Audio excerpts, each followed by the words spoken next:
आज का टॉपिक है मानक विचलन की गणना, कैलकुलेशन ऑफ स्टैंडर्ड डेविएशन। सबसे पहले व्यक्तिगत श्रृंखला में मानक विचलन की गणना करते हैं, individual series and standard deviation.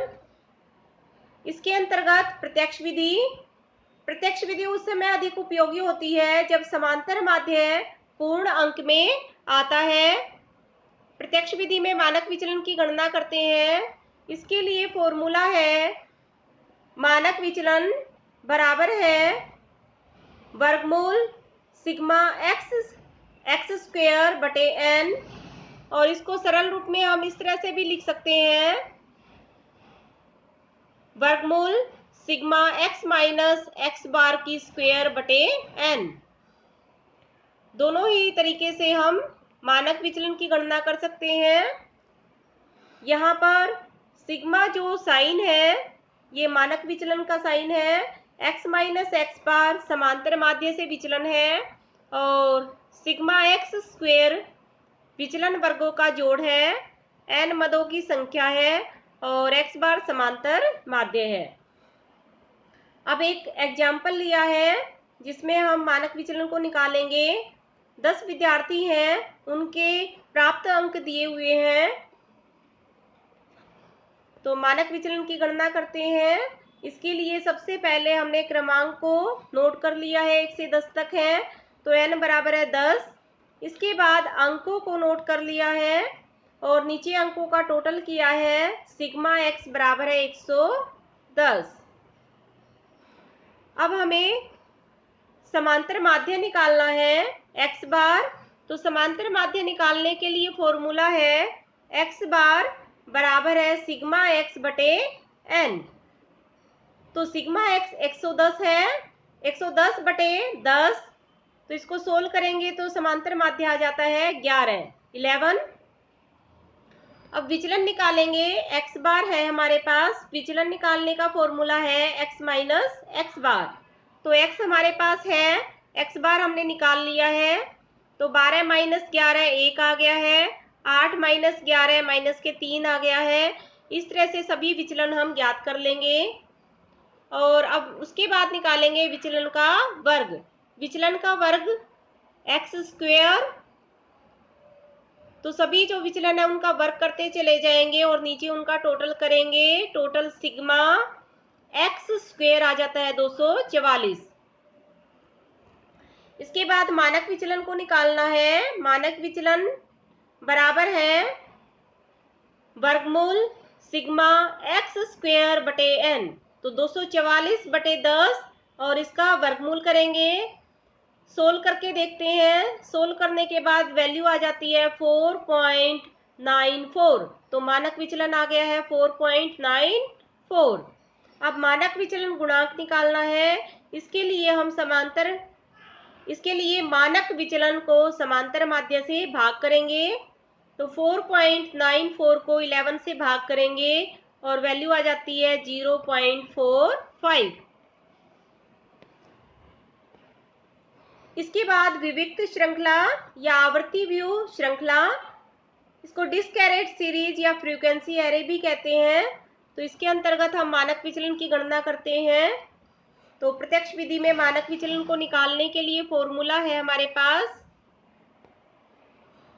Sigma standard deviation बराबर है वर्गमूल सिग्मा एफ एक्स स्क्वेयर बटे एन।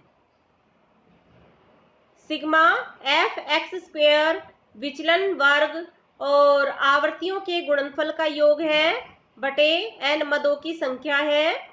इसको हम इस तरह से भी सरल रूप में लिख सकते हैं, सिग्मा बराबर है वर्गमूल sigma F x minus x bar की स्क्वेयर बटे एन। एक सवाल दिया हुआ है जिसमें हम मानक विचलन की गणना करेंगे। देखिए आकार है इसमें और आवृत्तियां दी हुई है। तो सोल्व करने के लिए सबसे पहले आकार को हम लिखेंगे और ये हमारे पास x की वैल्यू है। इसके बाद आवृत्तियों को, जिसको हम f के रूप में लिखेंगे, और n बराबर है 17। जो आवृत्तियां हैं उनका टोटल है 17, तो नीचे n बराबर 17 आ जाएगा। इसके बाद आवृत्ति और आकार दोनों का गुणनफल ज्ञात करेंगे और सबको हम नोट करते जाएंगे और नीचे इनका टोटल करना है। सिग्मा एफ एक्स बराबर है 170 आ जाता है। समांतर माध्य निकालेंगे। समांतर माध्य निकालने का फॉर्मूला है सिग्मा एफ एक्स बटे एन। तो 170 बटे 17, इसको सोल्व करेंगे तो वैल्यू आ जाती है 10। अब विचलन निकालेंगे। विचलन निकालने का फॉर्मूला है एक्स माइनस एक्स बार। तो एक्स बार हमने निकाल लिया है। एक्स की वैल्यू दी हुई है 4 माइनस के 10 माइनस के 6 आ जाता है। 6 माइनस के 10 माइनस के 4 आ जाता है। तो इस तरह से विचलन निकालते चले जाएंगे सभी हम।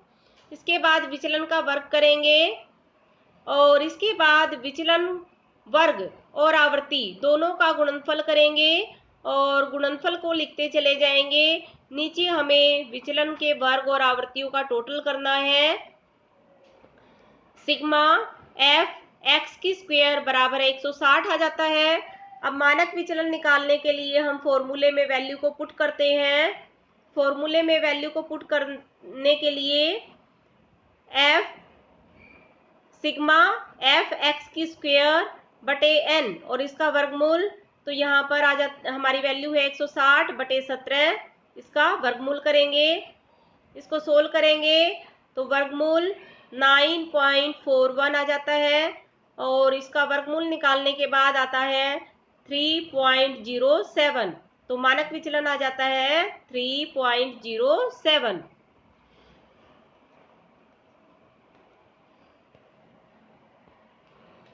नेक्स्ट है आवर्ती वितरण श्रृंखला, फ्रीक्वेंसी डिस्ट्रीब्यूशन सीरीज या कॉन्टिन्यूस सीरीज। इसके अंतर्गत मानक विचलन की गणना करेंगे।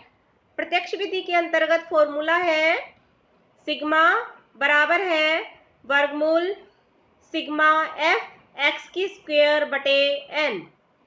यहाँ विचलन के वर्ग और आवृत्तियों के गुणनफल का योग बटे मदों की संख्या और इसका वर्गमूल।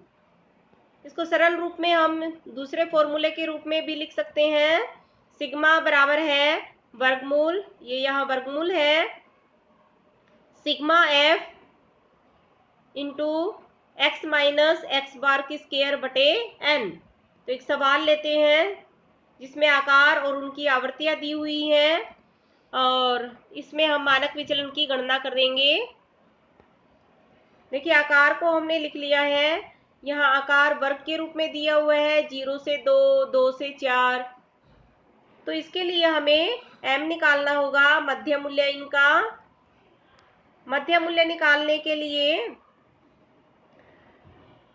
वर्ग की निचली सीमा और ऊपरी सीमा दोनों का टोटल करेंगे और उसको हम 2 से डिवाइड करेंगे तो हमारा मध्य मूल्य आ जाता है। इसके बाद हमने आवृत्तियों को नोट कर लिया है और आवृत्ति और मध्य मूल्य दोनों का गुणनफल ज्ञात करेंगे। आवृत्तियों का नीचे टोटल किया है तो n बराबर आ जाता है 24। आवृत्ति और मध्य मूल्य के गुणनफल का योग आ जाता है सिग्मा एफ एम बराबर 156। तो हम अब x बार निकाल सकते हैं। समांतर माध्य बराबर है सिग्मा एफ एम बटे एन, तो 156 बटे 24। इसको सोल्व करेंगे तो वैल्यू आ जाती है 6.5, तो 6.5 ये समांतर माध्य आ गया है। अब हमें विचलन निकालना है। विचलन निकालने के लिए फॉर्मूला है m माइनस एक्स बार। तो m हमने निकाल लिया है, x बार को भी निकाल लिया है। 1 माइनस 6.5 माइनस के 5.5 आ जाता है। 3 माइनस 6.5 3.5 आ जाता है। तो इस तरह से हम सभी विचलनों को ज्ञात करेंगे। इसके बाद विचलन का वर्ग करेंगे और उसको लिखते चले जाएंगे। विचलन का वर्ग निकालने के बाद हमें आवृत्ति और विचलन के वर्ग की गुणा करनी है और उसको भी हम लिखते जाएंगे और नीचे इनका टोटल करना है। टोटल आ जाता है सिग्मा एफ x की स्क्वायर बराबर है 258। तो अब मानक विचलन को निकालना है। मानक विचलन को निकालने के लिए फॉर्मूला हमने लिखा था, सिग्मा बराबर है वर्गमूल सिग्मा एफ एक्स की स्क्वायर बटे एन। तो 258 बटे 24 और इसका वर्गमूल, इसको हम सोल्व करेंगे तो वैल्यू आ जाती है 3.28। तो मानक विचलन आ जाता है 3.28। तो ये मानक विचलन का टॉपिक हमारा यही समाप्त होता है।